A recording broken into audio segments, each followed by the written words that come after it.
వెంకటేశ్వర స్వామి వారు వైకుంఠం నుంచి ఈ లోకానికి వస్తే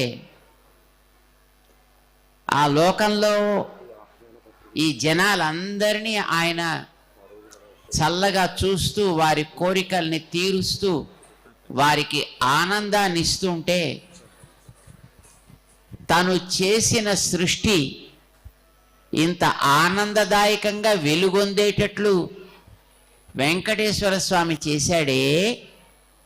స్వామి ఇంత బాగా చేసావయ్యా మా వాళ్ళందరినీ, నేను పుట్టించినటువంటి మనుష్యుల్ని, నేను పుట్టించిన జంతువుల్ని, నేను పుట్టించిన పక్షుల్ని, అన్ని రకాల ప్రాణుల్ని కూడా ఆనందంగా ఉండేట్టు నువ్వు తీర్చిదిద్దావే.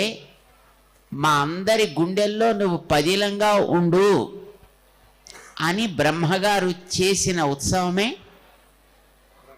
బ్రహ్మోత్సవం. నువ్వు అలా ఉన్నావని ఆయనకి చెప్పాలి కదా. అలా చెప్పడం కోసమని బ్రహ్మోత్సవాల్లో రోజు ఉదయపు ఒక వాహన సేవ, సాయంకాలం ఒక వాహన సేవ.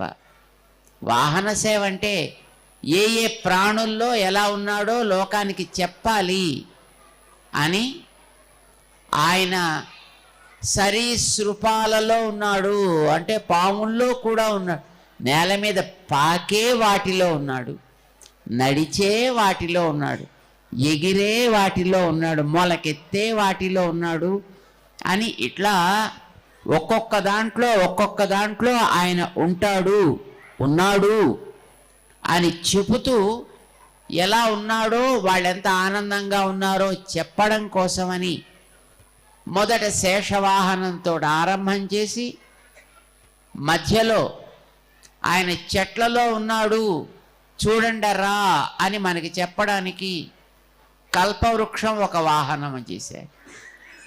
ఆయన వృక్షాల్లో కూడా ఉన్నాడు, చెట్లని కాపాడుతున్నాడు. ఆయన పక్షుల్లో ఉన్నాడు, గరుత్మంతుడిని ఒక వాహనం చేసి పక్షులకి ప్రతినిధిగా అదొక వాహనం. జంతువుల్లో ఉన్నాడు, సాధు జంతువుల్లో ఉన్నాడు, సాత్విక జంతువుల్లో ఉన్నాడు, రాజస జంతువుల్లో ఉన్నాడు, తామస జంతువుల్లో ఉన్నాడు. అన్నిటిలోనూ ఆయన ఉంటాడు. సాత్విక జంతువుల్లో కామధేను, రాజస జంతువుల్లో ఏనుగు గజవాహనం, తామస జంతువుల్లో సింహము, అది కూడా ఒక వాహనం.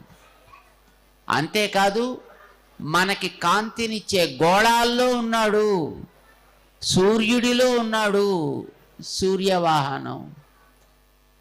చల్లటి కాంతినిచ్చే చంద్రాది గోళాల్లో ఉన్నాడు, చంద్రుడు ఒక వాహనం.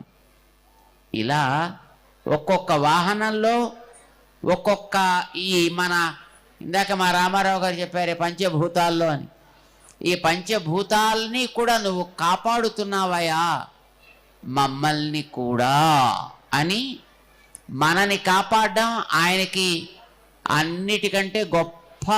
దానికి గుర్తుగా మననే ఒక రథంగా భావించి ఆ రథంలో ఆయనని ఊరేగింపు చేయడంతో బ్రహ్మోత్సవాలు ముగిస్తారు.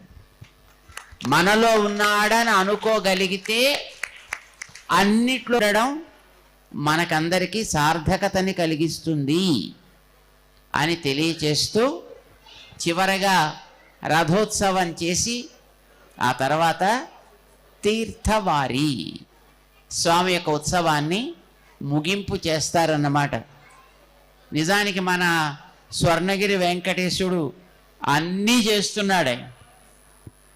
ఆయన అందరినీ అనుగ్రహిస్తున్నాడు, అందరికీ కూడా చక్కటి ఆనందాన్ని ఇస్తున్నాడు.